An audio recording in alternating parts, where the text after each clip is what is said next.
I was wondering whether we was going to do it in real darkness, like, yeah. Good evening, everyone, and thanks very much for inviting me to speak tonight. I'm always struck by those, by some of those headlines and by some of those the front pages, and it always amazes me that the one that says 1 in 5 sympathise. If you put it the other way, 4 out of 5 don't sympathise, then it gives a completely different message and communicates a completely different meaning. So it's always interesting when I look at the kind of front pages and headlines in the way in which, like, sort of the message that's being trying to be conveyed. It's interesting because it was the Runnymede, and you mentioned the Runnymede Trust report being published 20 years ago last year, and that really was the kind of thing that kind of sparked my interest into kind of looking at Islamophobia. I came across that report 2 years after it was published, and it really just kind of captured my interest. And it was like, why are we not actually addressing this issue? I commit fully to the notion of equality and fairness and social justice, and I couldn't work out at that stage why this is a phenomenon that we were kind of ignoring. Why had nobody kind of taken notice or sat up and done something about this? Sadly, 20 years on, I'm kind of like thinking pretty much the same.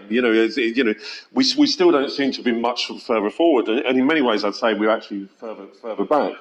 But over those 20 years, my research has kind of looked at, initially looking at kind of the concept and the definition, and then moving into kind of the manifestations, the kind of impacts it has on the everyday life of ordinary people, moving into kind of looking at the politics and the kind of policy and trying to engage and so on. And then also getting into the kind of notions around extremism, both far right, but also those around the kind of policies that prevent as well, which we've seen over these kind of the last 10 years in particular is really problematic in terms of some of the notions that it reinforces. So when I was invited to speak tonight, I thought that one of the things I would do is kind of look back over those 20 years and try and see why, maybe Islamophobia has not been addressed, why it's not been defeated in the way that we maybe hoped it would be.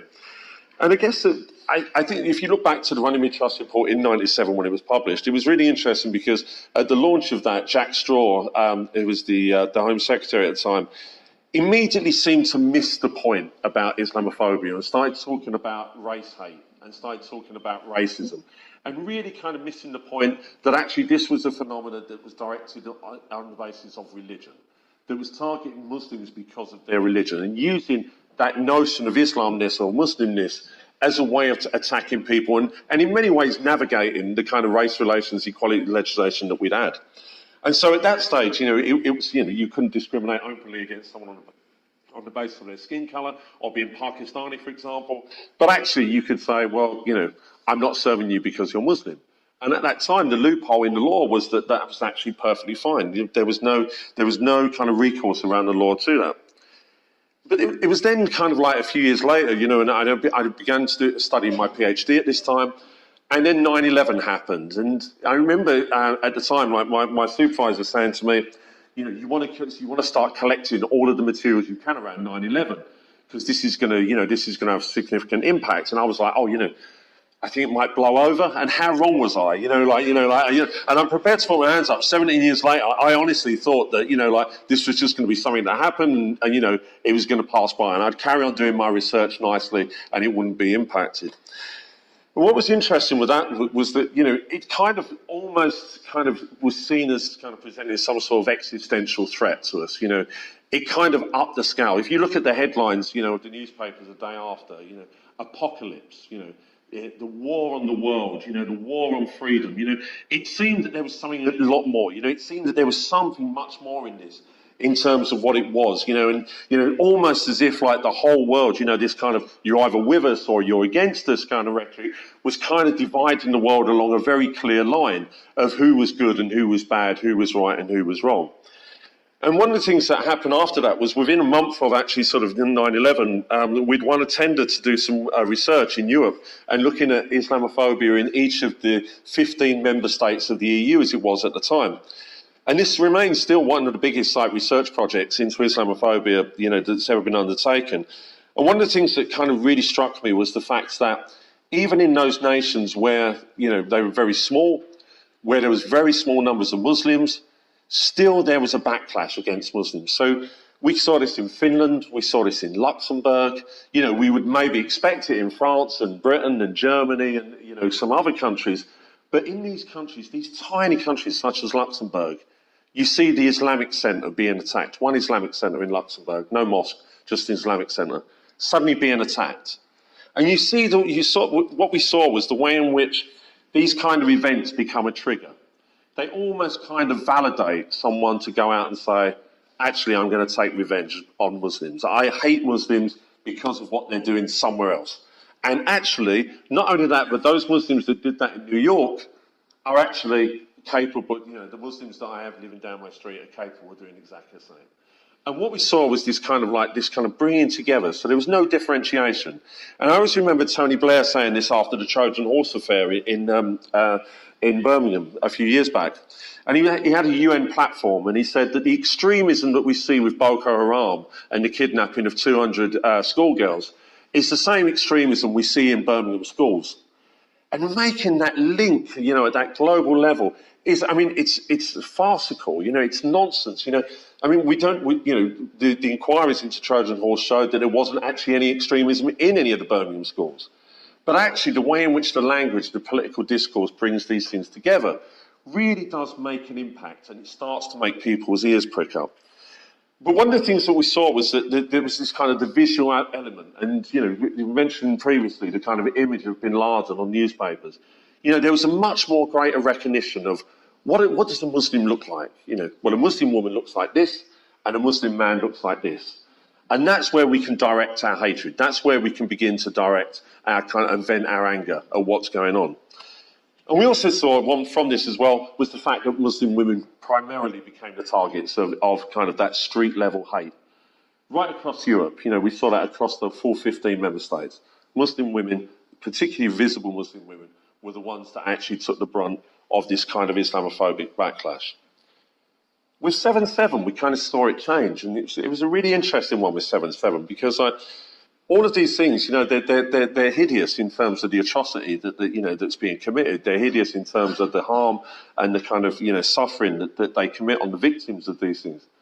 But what was really interesting with 7/7 was that it really did kind of shift the focus. And my research around this was looking at kind of political discourse at the time and kind of looking at some of the understandings around kind of multiculturalism and diversity. And it was so interesting because as soon as 7/7 took place, there was this notion that was conjured in political discourse of a homegrown bomber. Now, if you look back to 1972, there was over 300 people killed just in the UK from terrorism from the IRA. If you look across the 70s, there was, you know, regularly each year 100, 200 people killed from the IRA. Most of the IRA, you know, most of the perpetrators of that terrorism actually went to school in Britain. You know, Northern Ireland, they went through the British education system. They, you know, had British passports. But there was never this idea that actually they was homegrown. It was almost as if there was a sense of distance, there was an otherness. What we saw with 7/7 was this immediate kind of thing that actually they're within. The problem is the Muslims here. It's no longer about the Muslims over there, it's about the Muslims here. And as you were saying, that the Muslims down the street, you know, actually they're the ones that we have to be careful of. And it was kind of like bringing the proximity of the threat closer. Politicians spoke about this constantly. Spoke about this being like sort of something which was like sort of, you know, it's about kind of looking out for the telltale signs. John Reed talked about the telltale signs. What were the telltale signs? He never ever told us. Politicians talk about this constantly in the years since. Never are we told what the telltale signs are. And of course there we're talking about extremism. We also then saw this argument around the death of multiculturalism as well. And actually, you know, sort of up until this time, you know, there'd been many people kind of criticising this notion of multiculturalism because they didn't like diversity. They didn't like, you know, people from elsewhere coming to Britain and somehow kind of watering down our society. You know, these are the kind of ideologies which exist there. And what you get was, what we got with this death of multiculturalism was that actually sort of it was Muslims that had killed multiculturalism. They had destroyed multiculturalism in Britain. And we saw with that a shift from looking at diversity as being something which was positive to looking at issues around difference. And now it was very much about how Muslims were different from us, how Islam was different from our way of life, our culture, you know, all of these things that we hold on to, our values. And you've got this very clear shift there between this notion of us and them. But also as well with that, it became a lot closer. And so it's interesting the way in which the political discourse worked in terms of that, because what you saw was that this kind of like, not only was there kind of like this political discourse kind of almost blaming Muslims and all Muslims without any differentiation whatsoever for being the blame of the 7/7, for being behind 9/11. But also you started to see, as we saw with 9/11, this was a trigger event. So we see a spike in Islamophobic hate crimes. We see a spike in Muslim women being attacked, being spat upon, having their hijabs pulled from their heads. Men being abused, children being abused. All of these things become very much the reality. And out of this, we start to see, this was the first time really that we started to see Islamophobia being linked in political discourse with extremism. And those of us who was kind of talking about this and campaigning at the time, and sometimes this has been, for those of us who do campaign on these issues, it's pretty much a lonely furrow sometimes in terms of trying to get a kind of, a voice at the kind of political table to listen to this. But one of the things that was interesting was that there was very much this idea, well, actually, why is there Islamophobia now? Well, it's because 4 guys blew themselves up on the London public transport system. And actually, if Muslims stop doing this, then actually Islamophobia will stop. And one of the things we know is that Stuart Hall was a cultural social scientist, from the 1970s, worked at the University of Birmingham. One of his things was around kind of race. And there was this idea that actually racism will stop when young black guys stop committing crime. And what Stuart Hall said was actually these are 2 separate things. Yes, we need to tackle the criminality of certain elements within the black communities. But actually, if we do that, that's not going to stop racism. We need to tackle these things. And so this conflation that we saw, this kind of bringing together, that actually once Muslims stop blowing themselves up, when Muslims stop committing terrorism, then actually Islamophobia will stop, was actually one of the many smokescreens that we've seen amongst political discourse over the past 20 years. It's interesting because under New Labour, only twice did any senior politician from the Labour Party in the whole of the time from 1997 to 2010 did they openly speak about Islamophobia. The first one was John Denham in 2001, and that was after 9/11, and he said that Islamophobia was a cancer that could easily spread through society, and we needed to be aware of this and respond to it. The second one was in 2009. It was an interview that Gordon Brown gave with the Muslim News. And what was interesting was that Gordon Brown, New Labour had not wanted to kind of respond to Islamophobia at all, in the kind of 12 years, that it had been in power.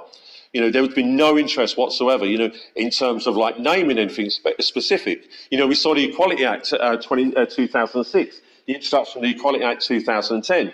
It spoke about religion, but it didn't speak about Islam specifically. And in fact, those who worked on the reports and the evidence behind that will say that actually there was political pressure to try and stop talking about Islam and prefer instead to talk about religion because it didn't want to be seen to be like something that was an issue. In 2009, Gordon Brown actually gave the interview with the Muslim News, and he said that actually if New Labour was to win the election in 2010, then actually what would happen, they would begin to address Islamophobia. And then he said in the same sentence that actually, along with that, he wants support from Muslim communities about tightening up counter-terror legislation. And so it was almost this thing, it's like, we'll help you and try and tackle Islamophobia, but you have to come on board and support our counter-terror policies. And don't rock the boat in terms of that because we're actually doing you a favour. And the problem is, of course, this isn't a favour. People experiencing hate, we should be outlawing this. It's irrational, it's unfounded, it's unwarranted. We don't need it in the society that we live in today. And so this kind of language that we got was very interesting in terms of the way in which it was kind of like, it was almost as if we're giving Muslims a special favour. We're doing you a favour in terms of tackling this. And so what we get then is we get this kind of, we get the new, coalition come in. And initially, the coalition were very positive about talking to Muslim communities. They set up the all-party parliamentary group on Islamophobia. We had the cross-government working group on anti-Muslim hate. And there was a real impetus there around trying to get this change, about getting this started, really beginning to address this. And Baroness Saeed Abbasi, at the start of the kind of coalition's time in government, she gave her a notorious talk around the Islamophobia past the dinner table test. And what was really interesting was the language she chose, because I think sometimes there's this idea that actually racism, discrimination, Islamophobia and so on is the preserve of the working classes, the white working classes, the kind of great unwashed. And actually what Saeed Abbasi was saying was actually this is at the dinner table. This is amongst the middle classes. This is actually something where the middle classes also are saying things about Muslims and Islam that they wouldn't be saying about other groups, about other communities, and about other religions as well. And in fact, it was those people that would be around the dinner table, the normal liberal kind of left kind of wingers who would be campaigning against racism and discrimination, were actually the ones that were openly engaging in Islamophobia as well. And so what we get there is we get this idea that actually it has become much more legitimate. It has become much more embedded in all aspects of society. And so what we get there, we get this impetus, we get this idea that there's going to be this kind of like, moving forward. And as part of this, I was co-opted into the APPG on Islamophobia. I was also co-opted onto the cross-government working group on anti-Muslim hate. But one of the things that we saw was that one of the things that I saw, and one of the reasons why I resigned from these was because there was no real desire to actually bring about change. So much of this was just about communicating a positive message, was about actually projecting a message out and saying, we are doing something. And we weren't actually doing anything at all. And one of the things that the breaking point for me in terms of this was the fact that when the Trojan Horse affair was kind of broke, in 2013, as members of this kind of independent members of the cross-government working group, I felt it was our duty to hold politicians to account. And so requested that we could meet with Michael Gove to talk about this, to kind of actually find out what was actually going on in terms of, the kind of plot to take over, the plot that never existed. And actually, of the 16 independent members that was on there, only 3 agreed to sign the letter to Michael Gove. And it was at that point that I realised that actually most of the people that were in the group as well were actually just agreeing in terms of with the government. They wanted their seat with the government and actually were doing a disservice to all of us in terms of not being there to actually try and bring about positive change to begin to tackle these issues, particularly Islamophobia. And one of the things that started to come out in my research around this time was, so I'd moved to the University of Birmingham. I'd really begun to become embedded into kind of undertaking research and really begun to look at the kind of real life impacts. Some of the research we were doing was with visible Muslim women, Muslim women who wear the hijab and the niqab, and talking to them about their experiences. And their experiences were awful. We was actually sitting there and people were sharing these things. Someone takes their child to school in the mornings, and they're spat upon in the playground by parents of the kids that, they're going to school with. We have people being followed home, by people pushing prams. One of the most bizarre things that came out of this research that we did was how many Muslim women were experiencing Islamophobia at the school gates, on the playground, actually going to and from school, and with people that they knew. And this really became something that we was becoming really uncomfortable with. And at the same time, we also saw the kind of visible structures of kind of Islam. So mosques, Islamic schools, businesses, increasingly being targeted. We saw I don't know if any of you know where Dudley is. I mean, it's a small place on the outside of Birmingham. And, it's the only thing it's ever kind of really drawn any attention for is the super mosque. Now, the super mosque has never been built. There's not even planning permission for the super mosque. The super mosque began in 1996. It's now 2018. The site's not even been cleared. There's not even been a brick laid. And yet we've had the biggest protests of the far right for many years in Dudley on the back of the building of this mosque. Directing this hate, aggressive, confrontational kind of hate, which has been allowed to take place in Muslim areas across the country. The politicians, in this period of time, when I began to research the far right groups, Britain First, EDL, British National Party, we have allowed these groups to actually say whatever they want about Muslims and Islam, without any checks, without any restraints whatsoever. We've allowed them to become aggressive. We've allowed them to go to Muslim areas, and we've allowed them to walk through the street, screaming, shouting, swearing, being so confrontational and aggressive, without any recourse whatsoever. And that, for me, is where this has been really problematic, because what we saw in this period was we had so much hope in terms of, finally this would be being addressed politically and in terms of policy. But actually, at the same time, we saw that actually Islamophobia was becoming much more aggressive towards Muslim women, was becoming much more targeted towards, mosques and so on. And of course, what showed with our research was that when a mosque is attacked, it has that ripple effect out. So it kind of has a greater effect amongst the local community and the community use it.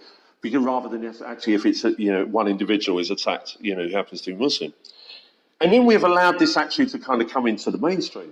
So many times we've allowed the far right sort of messages to kind of, we've given kind of validation. So many of those headlines there, could actually be the sort of thing that Britain First would be tweeting or Tommy Robinson would be tweeting. And actually those newspapers have kind of almost validated the far right in this period of time. And so for me, we saw this kind of real deterioration, over the coalition government. It started so positively. Well, I thought there was going to be some change. And one of the things I said in 2010, whenever I go to an event like this, people say to me, do you think it's getting better? Do you think things are getting better? And at around about 2010, I was like, yeah, I do think things are getting better. I'd had this kind of 10 years of doing this and looking at it. And then around about 2013, it was like, no, actually, this is getting worse. And I don't want to be the pessimistic one, but actually, I don't see that there's been much change or much positivity since. And then, of course, we get the attack on the Finsbury Park Mosque last year. And in many ways, when I woke up and I'd heard about this and, I saw it all over social media, I wasn't in any way surprised because, in fact, this is the sort of thing I'd been waiting for a long time. This is the sort of thing that we kind of expected to happen. Our research kind of gave all these kind of triggers, gave all these kind of warning signs.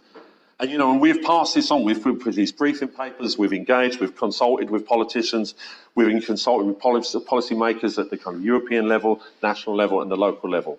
And we've made no inroads whatsoever in terms of this. And so when we got this, what was really interesting was that, my small team of researchers, none of us were actually surprised in terms of this. And I guess the thing I want to kind of draw around this is what was Theresa May's response to this, to the Finsbury Park mosque attack? Yes, she spoke about Islamophobia. Yes, she said that Islamophobia was unwanted in this country. But how did she describe it? She described it as Islamophobia is a form of extremism.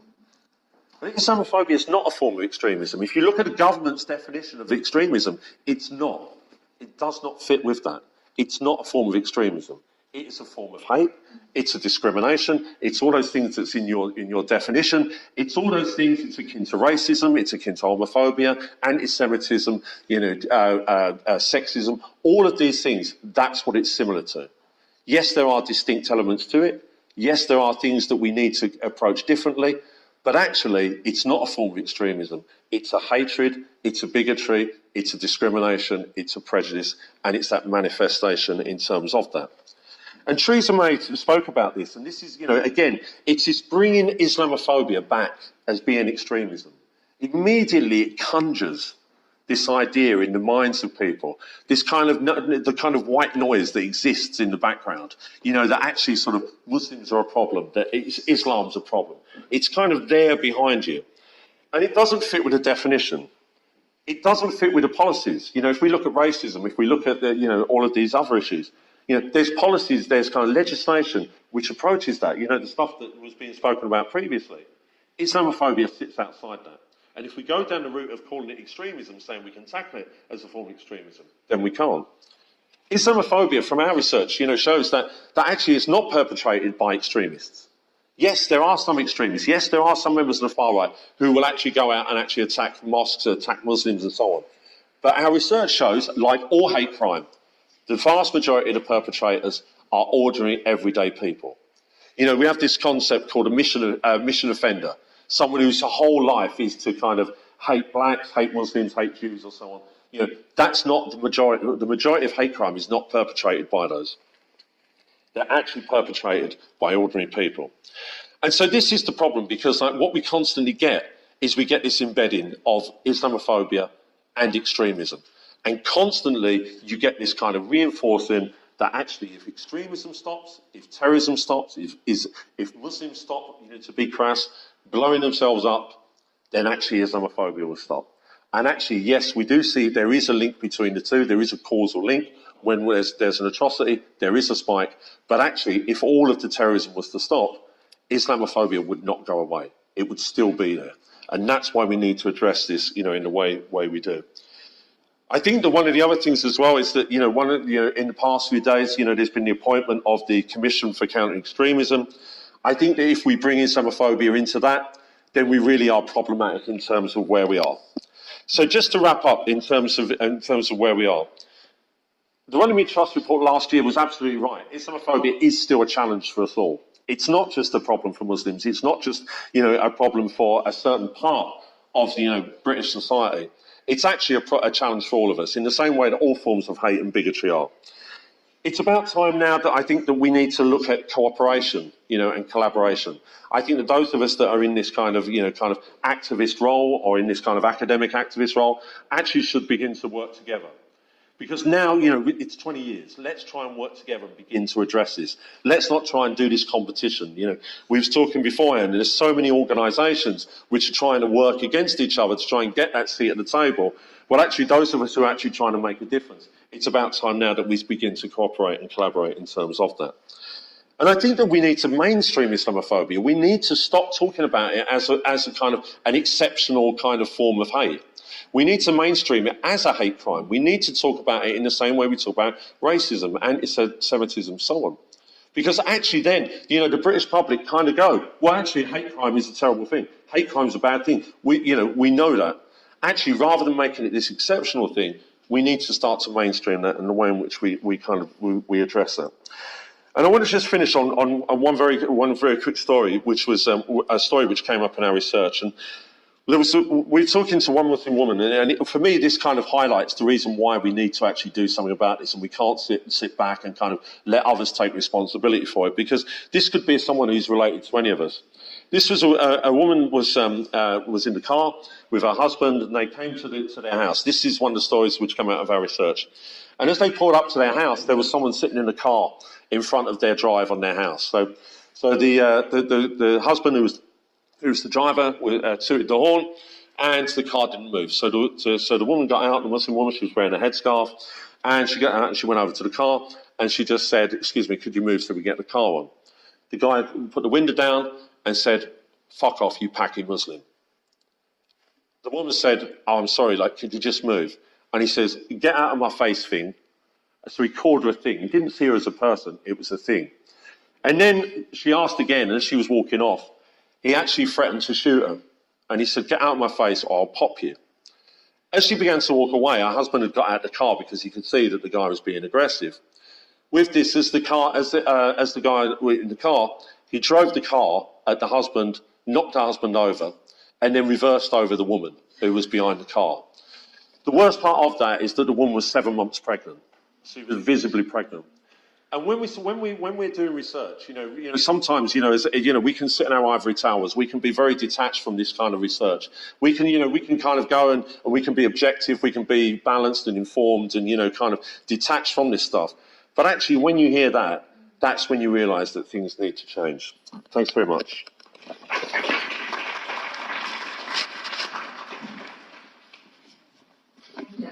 I'll move on to our final speaker, last but not least. We have Maxine. She's an anti-war